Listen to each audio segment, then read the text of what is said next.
No rádio, eu escutei a torre falando com o piloto de helicóptero. Olha, a gente tem um drone operando na área tal, então circule essa área, tá? O piloto de helicóptero fez a seguinte indagação, tipo assim, eu vou ter que circular a área por causa de um drone? Valeu. Simplesmente curvou e foi para cima do drone, tá? Então, assim, assumiu o controle, porque era uma missão automatizada, assumiu o controle, fiz a manobra para poder evitar o tráfego, ficou aquele silêncio na fonia, né? Mas quando houve o cruzamento, quando passou, né, a pergunta foi: drone 01, posição. Não, fica tranquilo, evitei o tráfego e viemos para pouso. E esse piloto de helicóptero tomou uma infração de tráfego aéreo, tomou um rádio ITA e tomou uma multa.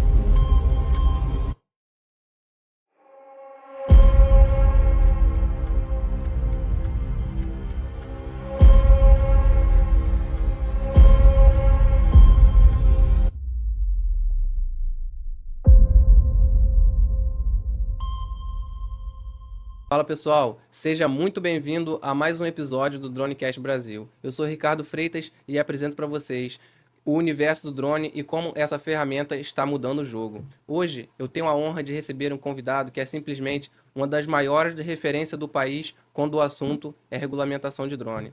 Ele, que é coronel da reserva da Força Aérea Brasileira, já trabalhou no DCEA e teve um papel muito importante na implantação da ICA 140. Coronel Vargas, seja muito bem-vindo. Muito obrigado por ter aceitado o convite de vir aqui no Dronecast, proporcionar todo o seu conhecimento para quem está nos ouvindo e tá contigo.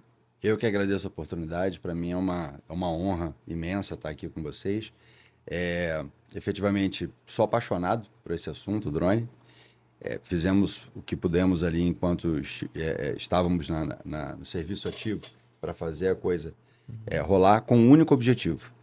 Na verdade, uma conjunção, né, de dois objetivos ali. Permitir o voo sem afetar a segurança. Se puder compartilhar um pouco para a gente, como foi sua trajetória na Força Aérea e quando foi o seu interesse pelos drones? Como tudo isso aconteceu? Bem, a minha entrada na Força Aérea foi na Escola Preparatória de Cadetes do Ar, no ano de 1990, então é minha data de praça.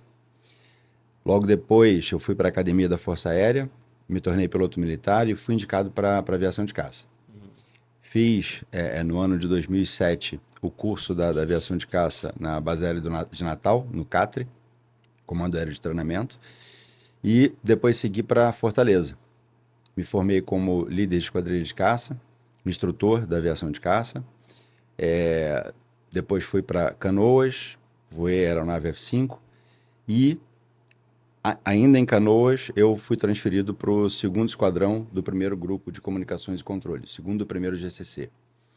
O GCC, né, Grupo de Comunicações e Controle, ele é o responsável ali por comunicação e por controle. Implantação dos radares onde a gente precisa ter uma cobertura maior, implantação de comunicação onde os meios já existentes não atingem. Então, era basicamente uma estrutura voltada muito para situações de contingência, emergência, conflito e etc. Participei de inúmeros treinamentos, né, durante o tempo que fiquei lá no GCC.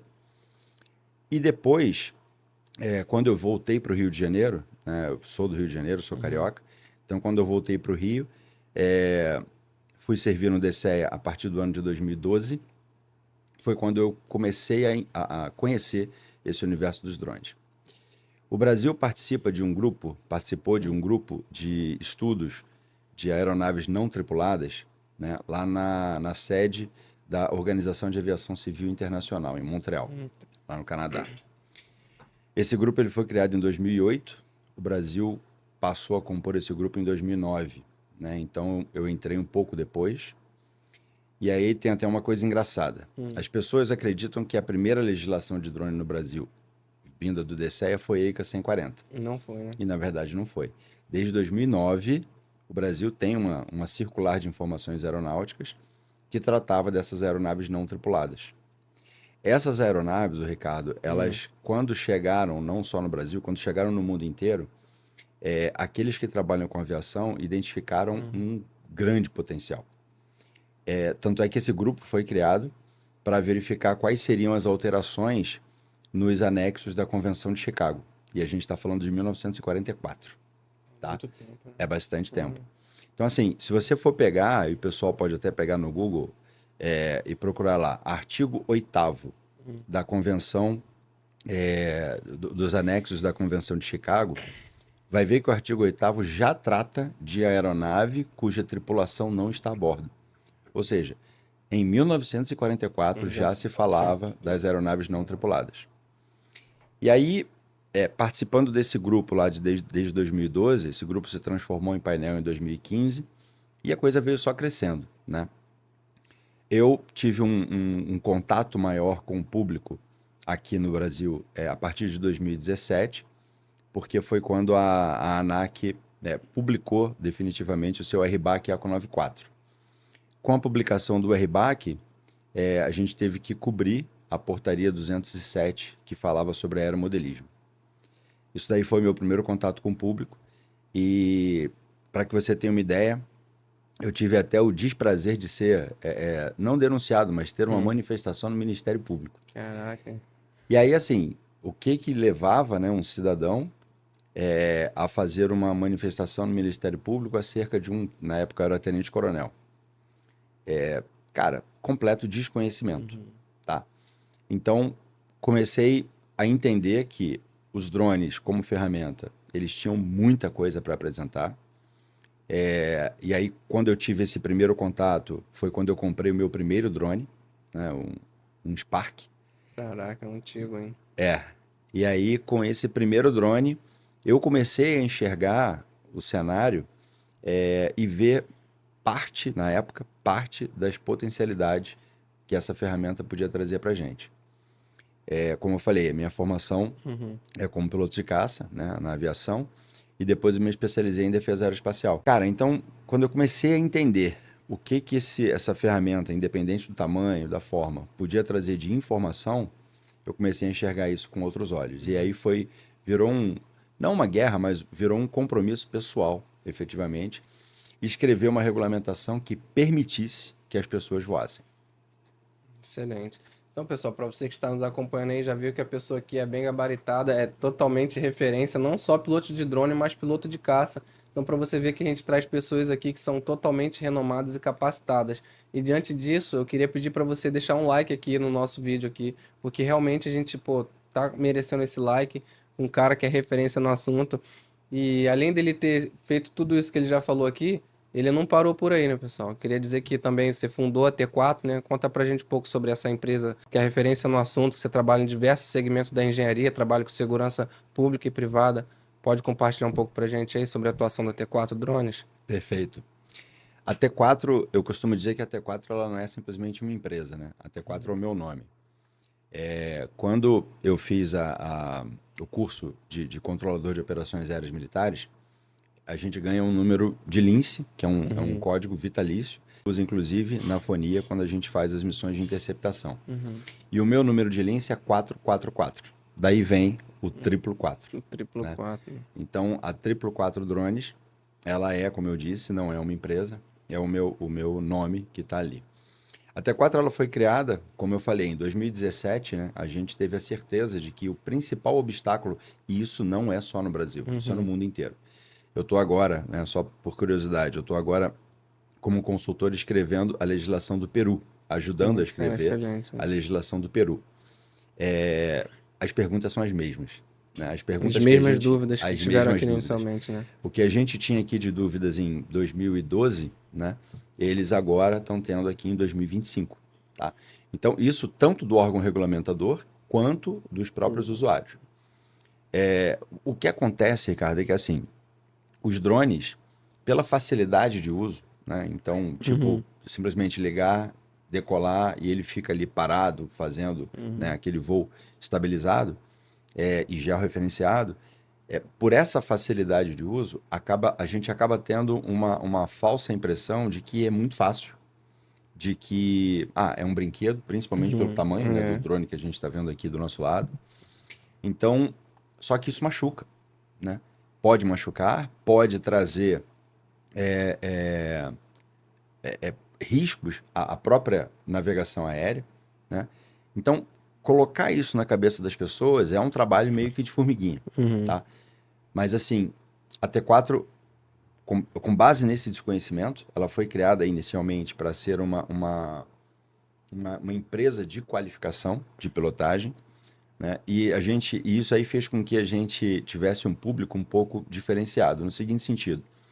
Eu cansei de ver, né, várias outras pessoas, outras empresas, né? Tipo, eu já formei mais de 3.000 pilotos, eu já formei mais de 5.000 pilotos. A gente, na T4, a gente formou 782 pilotos até hoje. Então, eu conheço a história, conheço o nome, conheço a pessoa de cada matrícula que a gente tem na T4. Como eu falei, não é simplesmente fazer um pirlim-pim-pim e fazer com que alguém se sinta piloto da noite para o dia. Não, é mostrar o nível de comprometimento, o nível de responsabilidade que você tem quando você pega esse equipamento, te mostrar que efetivamente você pode estar colocando pessoas em risco, e quando você consegue pegar esse público, né, e trazer esse público novo e trazer, né, para dentro desse conhecimento, quando ele sai da ignorância completa, daí a coisa começa a mudar. É que a gente vê muito também na internet esse marketing pesado, né? Que as pessoas façam esse curso de drone prático para você já começar a ganhar dinheiro. É mais pela dor que a pessoa sente para mostrar uma necessidade ali para vender o curso, mas ela nem sabe por quem tá atrás, né?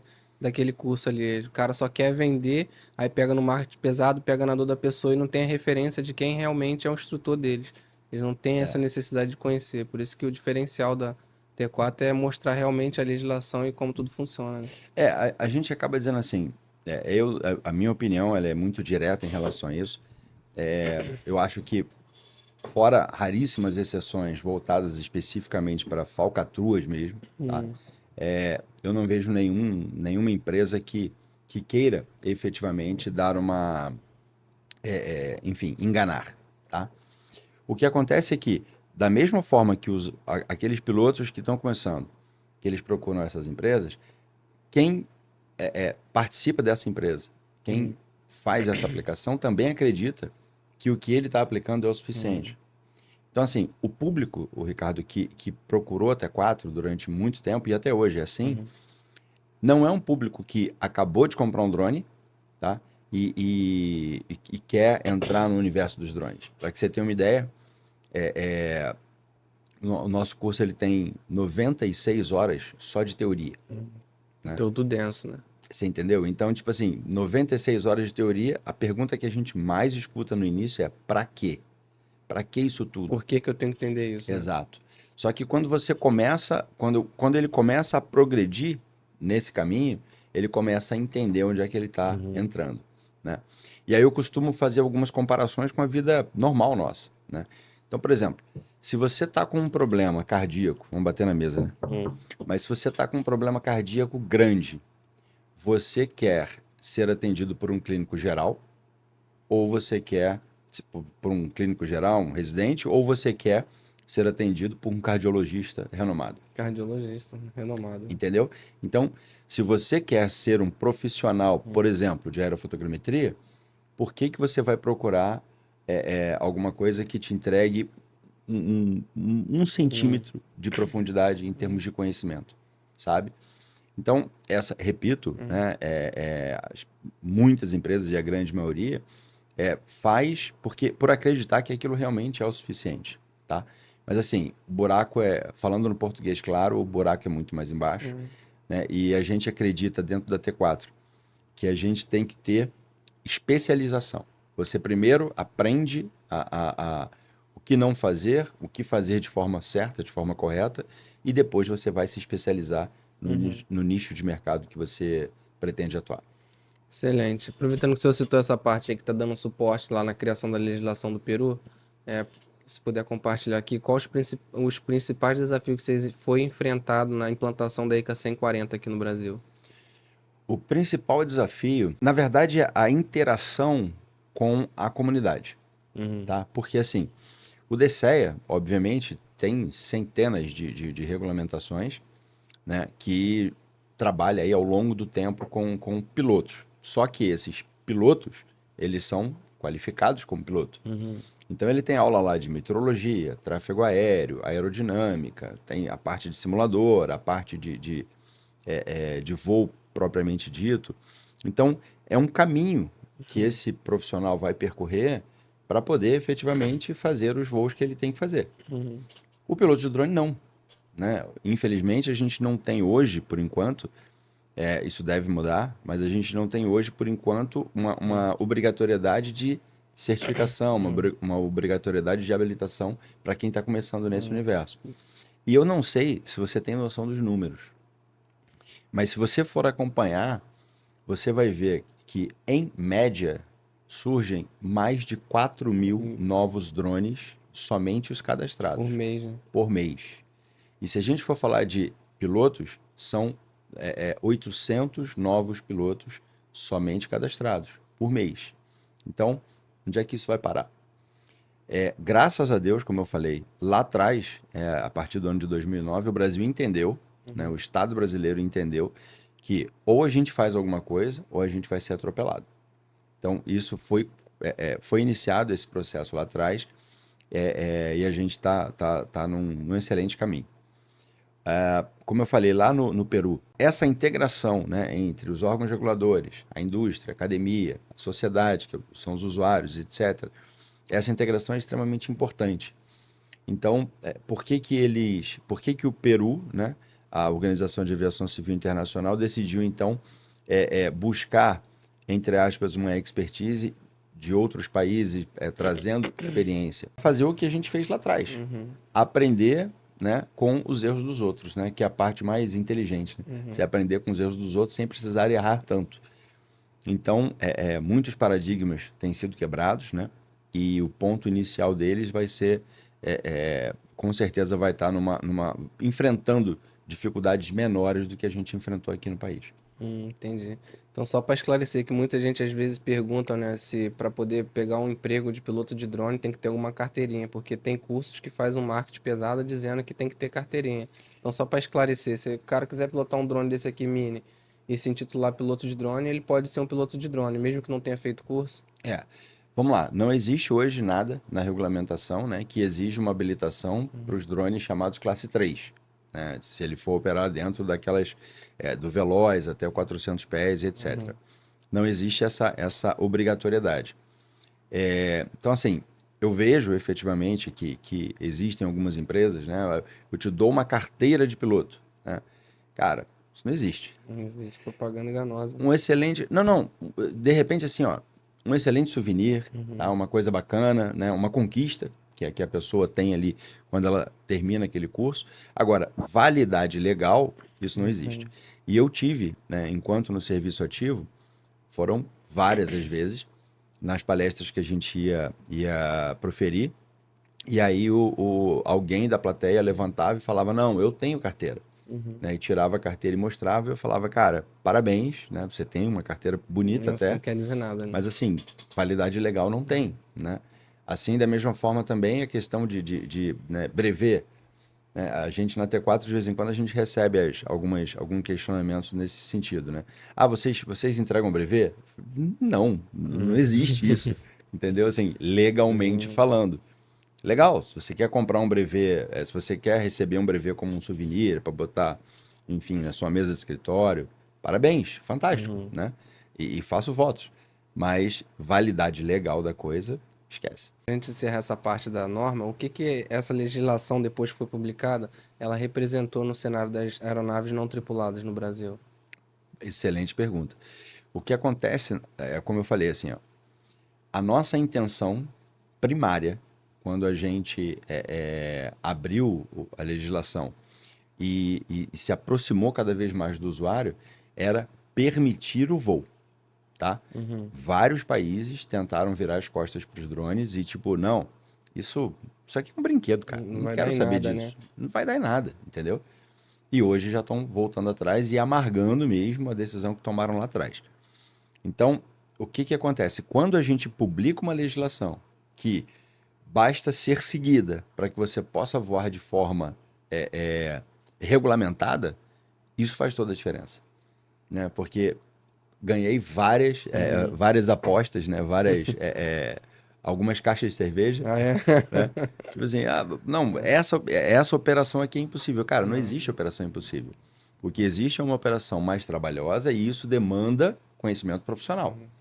Tá? Então, eu tenho, assim,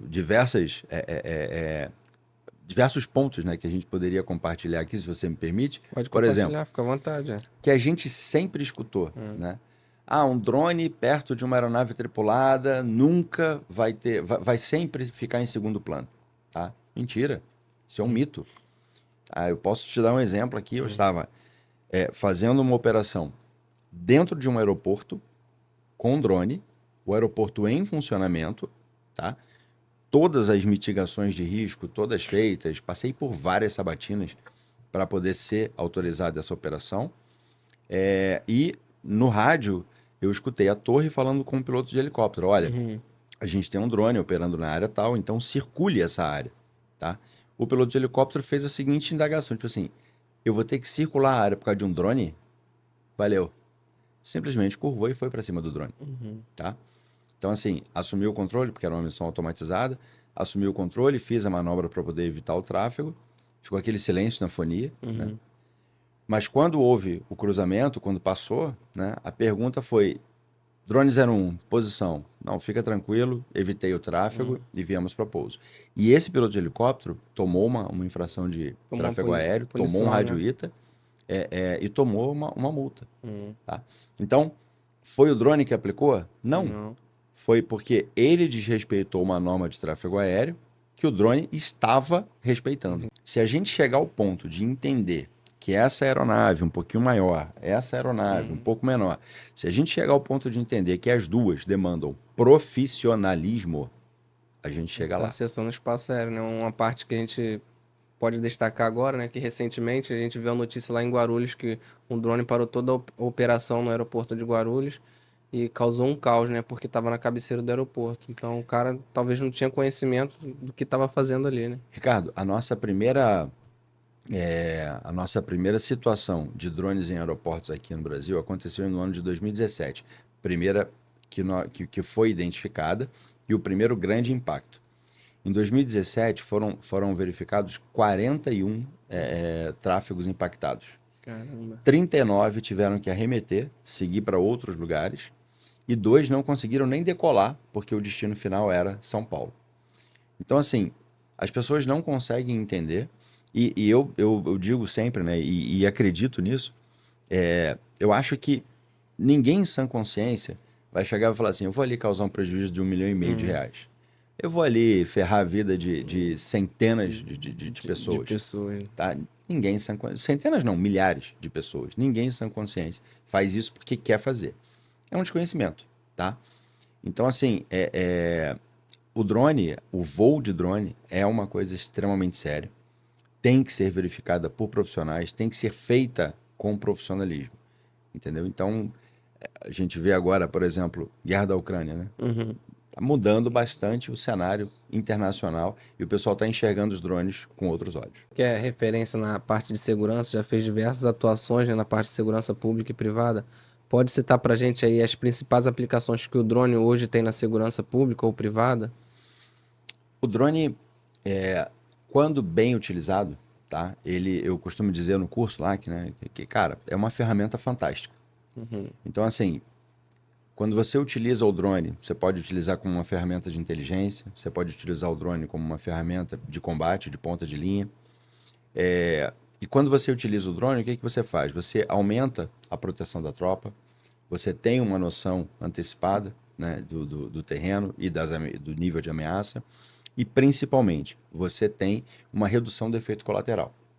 Então, empregar o drone como uma aeronave tripulada de reconhecimento, por exemplo, reconhecimento avançado, isso não tem preço. Não tem preço, literalmente. Tá? Então, são várias as possibilidades de emprego desse equipamento, são várias as maneiras, né, que você pode empregar, tanto, como eu disse, tanto em ação de inteligência como ação de ponta de linha. Só tem que ser utilizada de forma comedida e de forma responsável. Esse é o principal ponto. Se puder trazer para a gente, qual tipo de sensor que você tem mais utilizado nas operações de drone, nessa parte de segurança na T4? O sensor, na verdade, o drone, ele é uma ferramenta, né, que vai carregar esse sensor. O que a gente tem aplicado muito, né, principalmente quando a gente vai dar instrução, por exemplo, de resposta a desastre, né?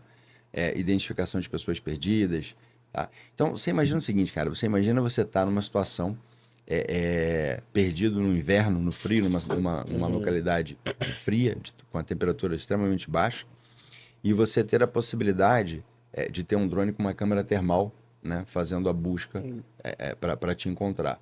Então, assim, já tive, né, graças a Deus, agradeço bastante, muitas oportunidades de encontrar pessoas auxiliando buscas com o Corpo de Bombeiros aí em todo o Brasil. E identificando... Cara, quando você consegue identificar um drone, teve uma situação extremamente engraçada, né? Porque, engraçada agora, né, contando aqui na mesa, né, mas que na hora, assim, fez com que a gente realmente ficasse bastante até emocionado. Você imagina uma família inteira, né, perdida, travada, não sabe para onde vai, e a pior coisa que pode acontecer com uma vítima que é um sobrevivente é ele, tipo, começar a sair do lugar sem nenhuma direção, sem saber para onde está ir, indo. sem saber qual é o norte que ele está seguindo, né? E piorar a sua própria situação cada vez mais, né? Então, nós tivemos a oportunidade, por exemplo, de identificar essa vítima, né? Era um grupo que estava perdido. Chegamos muito próximos com o drone, com o alto-falante, e a gente conseguiu, utilizando métodos corretos ali, dizer para ele o seguinte: olha, já sabemos onde você está, não saia daqui. As equipes de resgate vão vir buscar você. E aí você identificou não somente esse grupo, vários outros grupos. E quando você identifica e você tem a exata noção da situação de cada um, você consegue montar um mapa de calor e as ações de busca no dia seguinte, por exemplo, que isso foi feito durante a noite, as ações de busca no dia seguinte, por exemplo, elas ficam pontuais, sabe? Então, assim, Ricardo, essa possibilidade de você reduzir o sofrimento, salvar vidas humanas, né? Reduzir efeito colateral. Cara, isso não tem preço. Né? E é uma ferramenta fantástica para isso. Vidas, né? Mas respondendo a tua pergunta, que eu acabei me... porque, como eu te falei lá atrás, leve, né? eu sou completamente apaixonado. Então, velho, a gente Pode fica aqui... Pode contar a história aí que o pessoal de casa vai adorar, né? Que bom. A gente fica aqui horas falando. Os sensores que eu mais gosto são os sensores com termal. Né? Que aí nos dão a possibilidade ali de operar, e dependendo da aeronave, talvez até operar a qualquer tempo, né? Enfim. Mas o sensor termal tem uma excelente resposta. E aproveitando aqui agora, vamos tratar sobre a parte que fala das oportunidades do mercado de trabalho, já que você atua nesse segmento. Se uma pessoa quiser trabalhar na parte da segurança pública, o que ela precisa fazer para se profissionalizar, para ganhar uma grana ou se especializar para atuar nessa área? A gente tem um nicho de mercado, assim, são vários nichos de mercado que têm crescido muito, tá? No Brasil e também, principalmente no Brasil, a parte de agricultura, tá? Agora, quando a gente traz para nível mundial, a gente coloca a parte de infraestrutura e a parte de segurança. Então, hoje, a segurança tanto pública quanto privada, ela representa ali o terceiro lugar, né, em nível de movimentação, por exemplo, de dólares ao longo do mundo aí. O mais importante dentro de qualquer área, independente da área que você vai operar, é a tua profissionalização. Né? Eu até brinco muito com o pessoal, trouxe aqui uma comparação, né? Se você tem um problema cardíaco, você vai querer ser tratado por quem? Por um profissional da área. Existe o clínico geral e existem as especializações. Entendeu? Né? Então, assim, você conhecer de tudo com pouca profundidade tem um resultado. Agora, você realmente se profissionalizar tem um resultado bastante diferenciado. Né? Hoje, como eu disse, o drone ele não vem para substituir recurso humano. O drone ele não vem para substituir a aeronave tripulada. Isso é um erro que várias pessoas, vários pilotos acabam cometendo em acreditar nisso. E por que eu afirmo isso? Por exemplo, você vai fazer uma inspeção de uma torre, de uma linha de transmissão. O drone faz essa inspeção aí, vamos colocar uma inspeção extremamente detalhada, botar 7 minutos, 8 minutos de voo. Tá? Essa inspeção, ela era feita em todas as torres? Não, porque é humanamente impossível você pegar todas as torres, fazer um recurso humano, um escalopista, um homem, subir e fazer as imagens, fazer a busca que o drone vai fazer. Então, assim, ele não veio substituir. Se ele identificar alguma coisa que tem que ter uma atuação, vai ter atuação, e não é o drone que vai lá consertar. Quem vai consertar é o profissional responsável por isso. Mas o drone, ele está mitigando o risco, está salvando a vida daquele cara, né? Então, é reduzindo bastante o risco daquela operação. Então, o mais importante de tudo, cara, é ser profissional. Buscar realmente alguém que tenha conteúdo para te passar, saiba o que está falando, e que vai te tirar para um outro universo, para um outro patamar, entendeu? Fora isso, você vai estar como mais um aventureiro perdido no universo. Eu sou especializado nessa parte de aerolevantamento, então eu vejo que na minha área, né, serviço que a gente às vezes levava 3 semanas para poder terminar, a gente faz em 2, 3 dias com drone, né? Com toda Dá muita certeza. rapidez na parte da aerofotogrametria. Com Então, toda se você certeza. está gostando desse conteúdo, já peço mais uma vez, pode compartilhar aqui também, se tiver algo relevante para poder perguntar aqui, pode deixar no comentário, que o senhor responde se a galera deixar no Com comentário. toda certeza e com todo prazer. Então já deixei aqui a deixa pro coronel. Então o coronel vai ter honra de responder vocês aí, então pode deixar nos comentários qualquer pergunta que você venha ter aí. Sobre essa parte que a pessoa quer entrar no mercado, ela precisa ter uma empresa constituída, como o senhor tem, ou existe outra porta de entrada para ela? Para o cara, por exemplo, quer fazer um curso na T4, ele precisa ter empresa para trabalhar ou ele pode fazer o curso e começar a trabalhar no setor? Tuas perguntas foram escolhidas a dedo. Parabéns, parabéns. O que acontece na realidade, gente, é o seguinte, né? Quando você vai contratar um serviço, que você quer um serviço, um bom serviço, um serviço profissional, você pode contratar o Zezinho da esquina ou você pode contratar uma empresa, né? Dependendo da tua possibilidade, dependendo do tipo de serviço que você vai aplicar, a empresa ela pode sim se tornar fundamental. O que acontece na realidade, cara, é o seguinte, para que você esteja 100% regulamentado, né, você tem que, por exemplo, de acordo com o trabalho que você for prestar e o serviço que você for entregar, você tem que emitir uma nota fiscal. E para emitir a nota fiscal, você precisa ser Tem CNPJ. um CNPJ, tá? E a gente lançou há pouco tempo, aproveitar para fazer a gente lançou há pouco tempo um curso de empreendedorismo com drones, né? E esse curso, depois de gravado, quando a gente apresentou para o público, né? O resultado, a resposta foi muito boa, porque essa dúvida aí permeia a mente de vários empreendedores que estão querendo começar no mercado. Então, assim, para fazer um curso, você não precisa ser um CNPJ, você não precisa ser uma empresa, mas para que você preste serviços, com toda certeza. Até porque outras empresas não vão te contratar, né, se você não tiver a capacidade de cumprir o que hoje é uma palavra que está na moda, né, que é o compliance. Compliance. Então, é isso aí.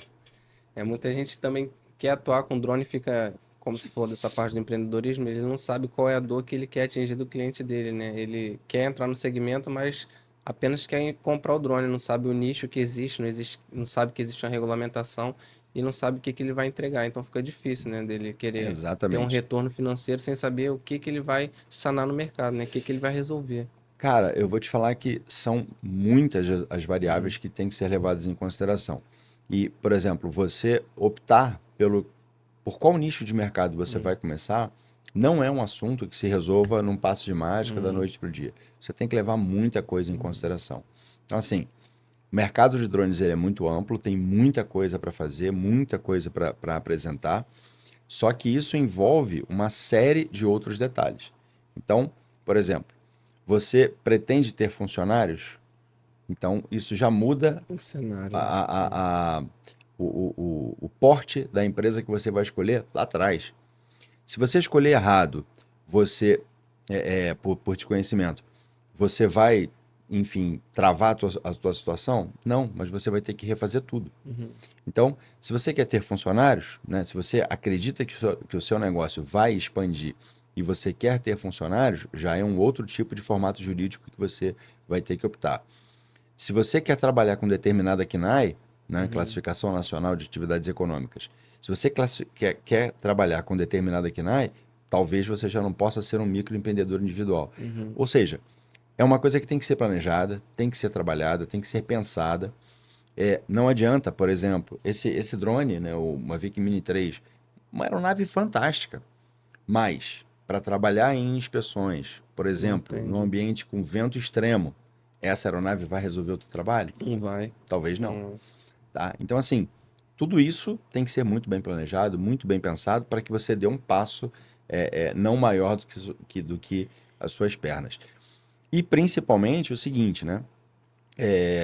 Você tem que se preparar financeiramente falando, mentalmente falando, fisicamente falando, para você ter realmente uma boa entrada e uma boa permanência nesse universo dos drones. E qual a importância das certificações, das autorizações, né, que tem que ter e do entendimento da legislação vigente para quem quer começar nesse setor? O que acontece é o seguinte, né? Como eu falei, qual foi o problema que nós tivemos lá atrás? Desconhecimento. Desconhecimento. Tá? Qual é o problema que o Peru está enfrentando hoje? Desconhecimento. Qual é o problema que o Brasil vai continuar enfrentando? Desconhecimento. Por quê? Porque são 800 novos pilotos em média por mês.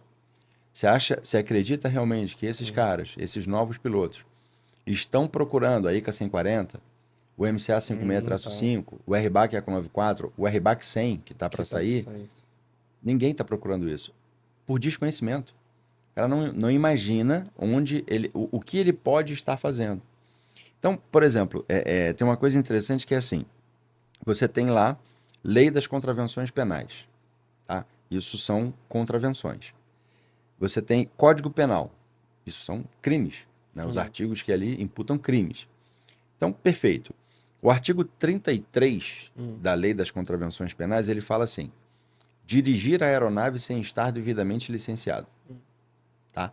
Se você for pegar uma certidão de cadastro que é emitida pela ANAC, pelo CISANT, que é o Sistema de Aeronaves Não Tripuladas, está lá escrito assim, ó, o portador desta certidão é reconhecido pela ANAC como apto a operar o drone acima mencionado. Perfeito. Então, assim, em tese, tá? Aquilo ali seria um documento por meio do qual você está sendo reconhecido como apto para pilotar aquele drone. Se você não apresenta esse documento, ou seja, se você não tem um cadastro, você tem alguma coisa que te diga que você está apto? Não. Então você já pode estar no artigo 33 da Lei das Contravenções Penais. Se você não tem aquilo ali, não sabe onde você não pode voar e decola, por exemplo, próximo de um aeroporto, próximo de um presídio, próximo de uma área sensível, uma usina, uma refinaria, etc., você já pode estar entrando também no artigo 35, né? Pilotar a aeronave fora da zona em que a lei o permita. Até agora a gente está falando de contravenção. Mas se você está num bloco de carnaval, que é o que a gente mais vê, se você está num bloco de carnaval, uma aglomeração, e você está voando um drone ali em cima da cabeça das pessoas, se você for detido e houver uma denúncia, né, de que você estava colocando a integridade física daquela pessoa em risco, agora a gente já partiu para crime. Então, deixa eu só concluir que você está indo muito rápido aí, a galera talvez não está acompanhando. Você que está em casa aí, que você tem um drone desse aqui, o Mini 3 Pro, o Coronel Vargas vai responder. A gente está aqui agora, se eu for voar esse drone na Barra da Tijuca e eu acertar uma pessoa, então quer dizer que eu estou correndo um risco de... Não, se você acertar uma pessoa, você não está nem mais correndo risco. Não, Você vamos supor, cometeu um crime. Cometeu um crime. Você cometeu um crime. Voando, comprei esse aqui na Shopee. Comprei meu drone na Shopee e fui voar para tirar foto na praia. O que essa pessoa está correndo? Se não acontecer nada, você pode estar no campo da contravenção. Agora, se você for denunciado, ou pior, se você acertar uma pessoa na praia, a gente já está falando em crime. Tá? Se você, por exemplo, não observa a altura limite para voar com o teu drone, porque, por exemplo, a ICA 140, ela traz uma nota número 4 do capítulo 6, em uma daquelas notas está escrito lá o seguinte, drones com PMD abaixo de 250 gramas. Eles não precisam ter cadastro na ANAC e não precisam pedir para voar. Perfeito? Excelente. Só que limitados à linha divisada visual e até 200 pés de altura. Pés. Só que o cara se empolga. Aí ele vai e coloca o drone lá a 100 metros. Tá certo? Se por um acaso houve um cruzamento, como a gente já viu vários, com uma aeronave tripulada, com um helicóptero, e esse piloto foi identificado, cara, se ele não tiver a documentação, ele já está no 33 da Lei das Contravenções Penais, 35 da Lei das Contravenções Penais, 132 do Código Penal e 261 do Código Penal. Ou seja, Ricardo, você corre o risco de perder teu réu primário, ganhar uma multa bonita, tá? É, E por desconhecimento total, cara. excelente. Entendeu? Desconhecimento total. Teve um caso recentemente, a FAA, que é o órgão regulador nos Estados Unidos, ela veio acompanhando, né, um perfil de um youtuber que só fazia voos de long range, voos próximos de aeródromos, né, voos sobre pessoas. Ela veio acompanhando o perfil desse cara por um bom tempo e ela esperou chegar à 100ª infração. Quando esse cara chegou à 100ª infração, ela aplicou uma multa de $100.000 Caramba. por um youtuber. Entendeu?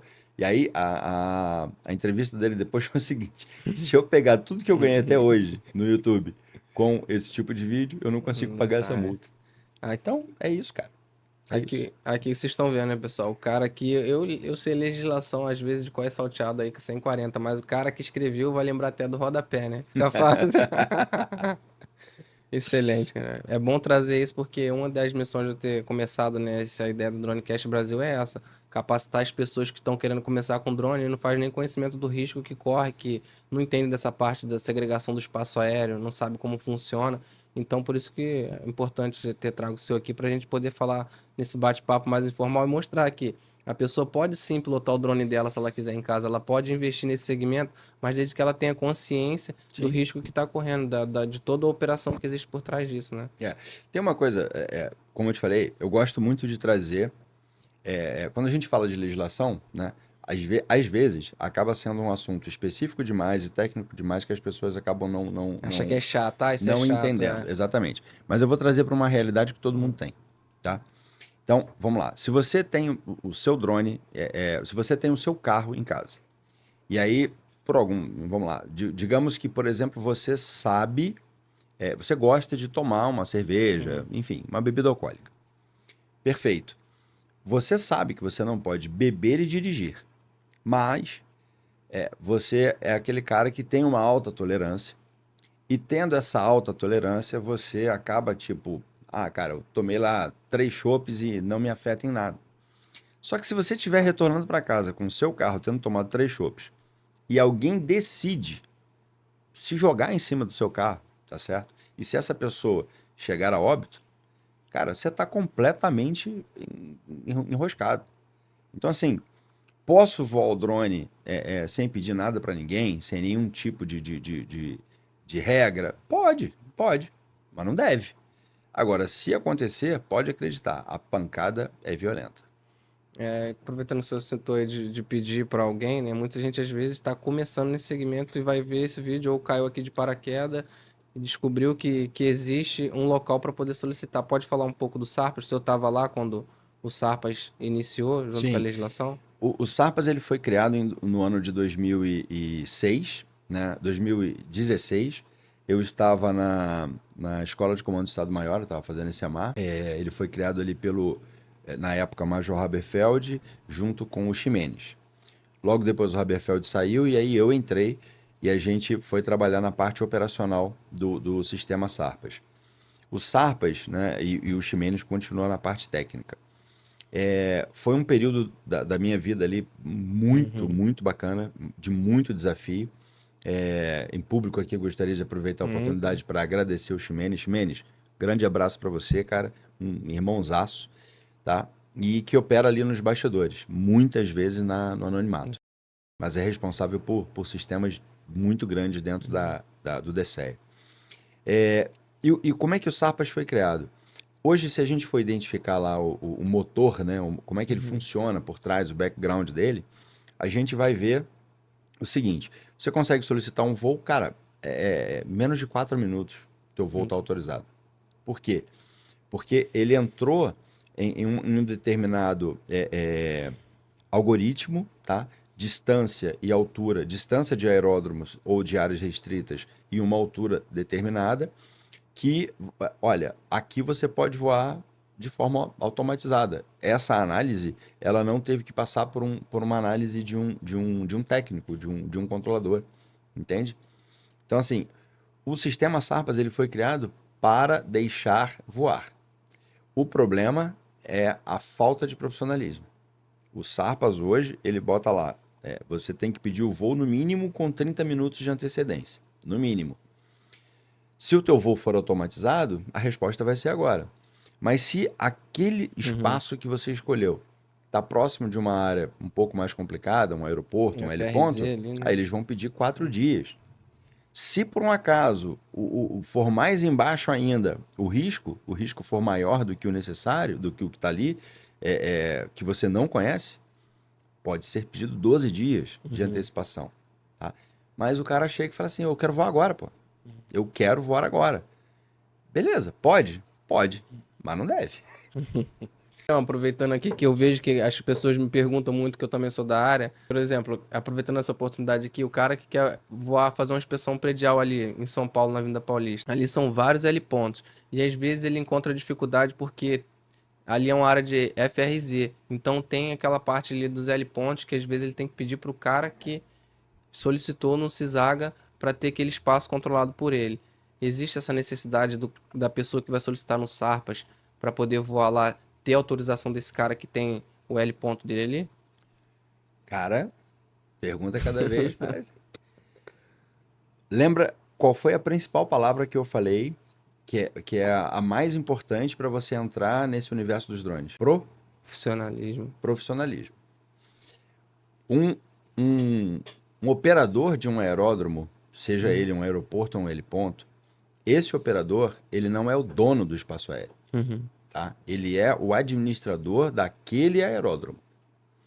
O que acontece é o seguinte, por exemplo, Avenida Paulista, tá? Você tem ali centenas de helipontos. Você consegue operar drone no meio daqueles helipontos? Consegue? Consegue. Só que você tem que ser profissional.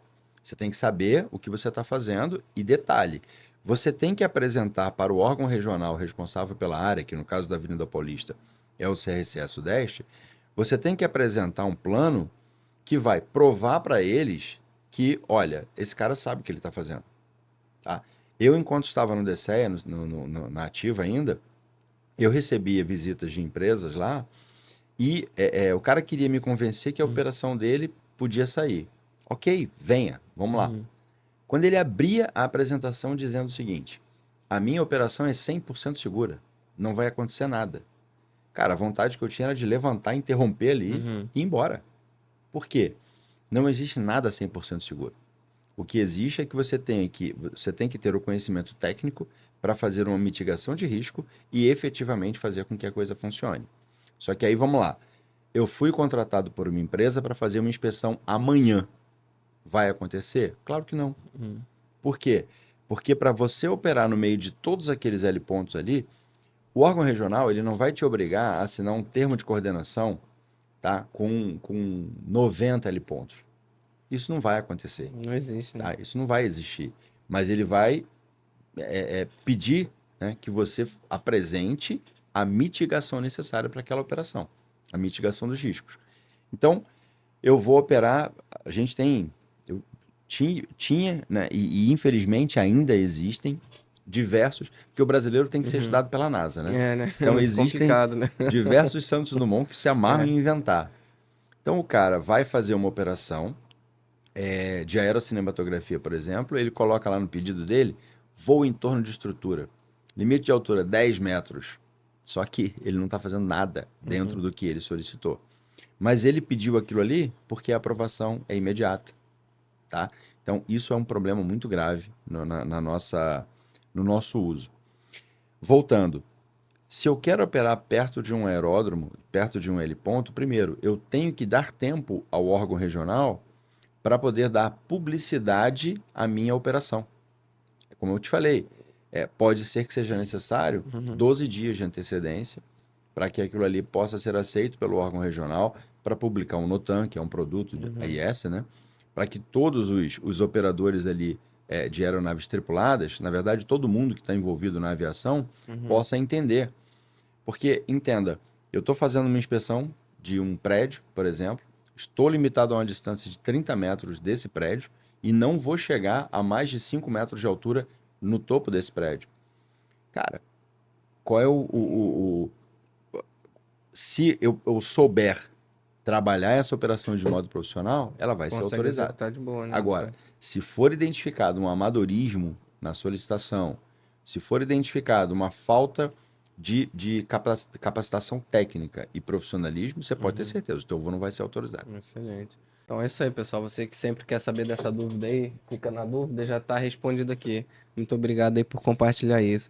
Agora vamos falar sobre o futuro do setor, né? Como que o senhor enxerga o futuro desse setor? Como com esse desenvolvimento tecnológico, o que que você acha que os drones, como que os drones vão estar para os próximos anos? Vamos lá. A gente tem quase 120 anos de aviação tripulada no mundo, né? Então, os aviões tripulados do jeito que eles estão hoje, eles demoraram muito tempo para comprovar o nível de segurança que é aplicado hoje, tá? E aos poucos, essas conquistas elas foram sendo literalmente conquistadas. Esses passos, né, foram sendo literalmente conquistados. Ninguém espera que um drone, que é aviação não tripulada, tenha que esperar mais de uma centena de anos para poder fazer o que eles querem fazer. O problema é que a segurança não pode ser atropelada. A pressão da indústria, a pressão financeira, não pode ser algo que vá quebrar a barreira de segurança, porque isso não vai acontecer. Nenhum órgão regulamentador do mundo permitiria que isso acontecesse. O que a gente efetivamente tem que entender é o seguinte: os drones eles vieram para ficar, eles estão marcando um território cada vez maior, tá? Eles não vão substituir os helicópteros, eles não vão substituir o fator humano, eles vão sim substituir o que hoje é feito por um helicóptero. Por quê? Porque o drone tem capacidade de fazer de uma forma mais barata, de uma forma mais segura, inclusive para a tripulação do helicóptero, Um risco menor também, né? com um risco muito menor. Só que, eu vou te dar um exemplo aqui. Busca e salvamento, né? A gente tem na FAB os esquadrões de busca e salvamento. Hoje, o drone consegue fazer salvamento? Ele consegue guiçar uma pessoa? Não. Mas as buscas, por exemplo, no período noturno, a grande maioria é interrompida, certo? Então, como o exemplo que eu te dei. Enquanto o helicóptero está no chão, porque ele não consegue fazer as buscas durante a noite, o drone está voando com uma câmera termal, vasculhando, batendo uma área inteira, identificando os focos de sobreviventes, de vítimas, fazendo as comunicações necessárias e nasceu o sol, cara, o piloto do helicóptero vai no ponto certo. Aqui Já mapeou tem tantas tudo ali, vítimas, já. aqui tem tudo Foi isso. o caso que aconteceu lá no Rio Grande do Sul, né? Até Exatamente. recentemente, como que o drone ajudou lá, né? Exatamente. Exatamente. Então, assim, o drone, ele veio para ficar, vai conquistar e apresentar mercados cada vez melhores, tá? Só que a gente tem que lembrar que a segurança ela vai ser mantida, tá? E aí toda essa intenção, né? Essa pressão da indústria, a pressão financeira e etc, para que a coisa aconteça de uma forma mais célere, tá? Pode ser que não aconteça no tempo que se deseja, mas vai acontecer. Vai levar um tempo, mas vai ter esse espaço, né? Com Assim toda como aconteceu com a certeza. aviação, Com né? toda certeza. Tradicional. E quais as inovações estão sendo integradas nas operações de segurança? Olha, o drone é que nem celular, né, cara? Você Faz tudo, né? comprar o top de linha hoje, né? Você tá no topo ali da onda por alguns dias. Daqui a pouco vai sair uma nova tecnologia que vai despertar interesse em você. Na realidade, Ricardo, o que eu digo muito é o seguinte, né? Eu não sei te dizer o que os drones serão capazes de fazer. Porque, por exemplo, com esse surgimento agora da inteligência artificial automação, né? e a integração disso nessa ferramenta que já é fantástica, meu amigo, O céu é o limite, né? eu não vou aqui ficar citando o drone, mas, tipo, você fazer uma missão de busca, por exemplo, com um determinado drone que consegue identificar pessoas no solo, consegue identificar pela silhueta, te informar exatamente onde ele está identificando. Cara, isso não tem preço, isso é fantástico. Então, assim, o que vai acontecer? Tenho a mínima ideia. Porque a cada dia é uma Infinitas novidade. possibilidades, né? Infinitas possibilidades, infinitas. O mercado tecnológico avança de forma muito rápida, Sim, né? com Então, certeza. o que o Brasil ainda precisa melhorar para estar à frente nesse mercado? Já que a gente citou aqui que o senhor está ajudando lá no Peru, citou que tem a FAA, que é do lado dos Estados Unidos, né? O que o Brasil precisa estar à frente para poder avançar e ter esse espaço dos drones, assim como teve na aviação? Na verdade, a gente já está muito à frente. O Brasil tem uma curiosidade bastante interessante, né? O Brasil foi o primeiro país do mundo a escrever uma regulamentação voltada exclusivamente para a segurança pública. Primeiro país do Primeiro mundo, país. tá? Então, assim, eu lembro que numa das palestras lá dos encontros, né, da ICAO, um determinado cidadão falou assim, não, isso no microfone, até o Brasil já tem uma regulamentação Mas, para a segurança pública. Então, assim, e a gente teve, Ricardo, como eu te falei, desde 2009, né, a gente teve a possibilidade, e isso foi um presente, realmente, uhum, a gente teve a possibilidade de aprender com os erros dos outros. Então, a gente implantou aqui dentro o que realmente deu certo, uhum, tá? Por esse motivo, a gente conseguiu caminhar ali com passos largos, uhum, tá? A nossa legislação é uma legislação muito robusta, tanto é que a ICA 140, a primeira versão dela tem 10 anos, uhum, onde foram necessárias ali pouquíssimas modificações. E essas modificações que foram feitas, todas, sem exceção, uhum. foram efetivamente para, não é afrouxar, mas flexibilizar mais o uso do espaço aéreo. Isso, com o avanço da tecnologia, com o avanço da maturidade, né, tanto dos Uhum, pilotos quanto do setor, isso daí foi possível de acontecer. Você vê uhum. agora, o RBAC ECO 94 foi publicado em 2017, Já, agora já está em consulta pública RBAC 100, já vai mudar, né? que já vai flexibilizar muita coisa, né? O agro, por exemplo, né? Quando assim, o órgão regulador, como eu falei, o principal ponto é segurança. Segurança das pessoas, segurança das propriedades, segurança das aeronaves em voo. Quando o órgão regulador começa a enxergar a possibilidade de mercado em determinada aplicação, e se essa aplicação for comprovadamente não tão arriscada assim, Uhum. olha o que aconteceu com as aeronaves de pulverização É, agrícola, tá? Então, assim, pulverização agrícola no Brasil tá tá muito na frente. Tá bombando. muito, muito, muito, muito na frente. Já Bombando de uma forma você absurda. citou que falou que até o Brasil, né, fez a É, legislação. Teve lá, quando você estava iniciando nessa busca para criar legislação, alguém chegou em algum momento e falou, pô, cara, você que é aviador, né, que tem esse lance, é aviador e caçador. Chegava ou falava, pô, tá com essa ideia errada aí de criação de vários, legislação, vários, por que você não vai pilotar um avião? vários. Eu passei por 4 adjetivos Né? antes de ir para reserva, antes de ir para reserva. Passei por 4 adjetivos. Eu fui chamado de louco, Uhum. megalomaníaco, insano, mas quando eu estava perto É, de ir para reserva, eu fui chamado de ousado. Então, quer dizer, acho que eu fui melhorando um pouquinho, né? ficou marcado para a história, né? O Sim, cara sim, que teve a sim. ousadia de É porque fazer acontecer, né? é aquilo que eu te Acreditou e falei. viu que ninguém tava vendo, né? Mas é o que eu te falei. Tipo assim, quando eu vi o resultado, em 2017, quando eu comprei meu primeiro Uhum. drone, e eu vi o resultado que o drone podia me trazer, eu falei, cara, isso aqui vai bombar de uma forma absurda. Eu não tenho dúvida disso. Não tenho dúvida Você alguma disso. direcionou a energia toda para fazer isso acontecer, né? Sim, sim. Queria deixar aqui uma mensagem final já para a galera que está nos acompanhando aí. Que conselho você deixaria para quem está começando nesse mercado dos drones? O que que você diria para puder dar um conselho? Cara, o conselho é o seguinte: planeje, pense, dê um passo de acordo com as suas possibilidades e capacidades. Agora, uma das coisas mais importantes, eu vou falar, na verdade, 3 Uhum, pontos mais importantes. Primeiro, escolha o nicho de mercado no qual você quer trabalhar. Segundo, pesquise muito sobre as possibilidades e necessidades desse mercado. Terceiro, busque uma qualificação de verdade. Se você não buscar uma qualificação de verdade, você vai ficar para trás. Você vai ser mais um aventureiro na multidão. Então, a qualificação é a base de tudo. Imagina que você quer construir um- uma casa, um edifício. Se a base não for forte, vai ruir. uhum. A mesma coisa é o seu sonho de empreender com drones.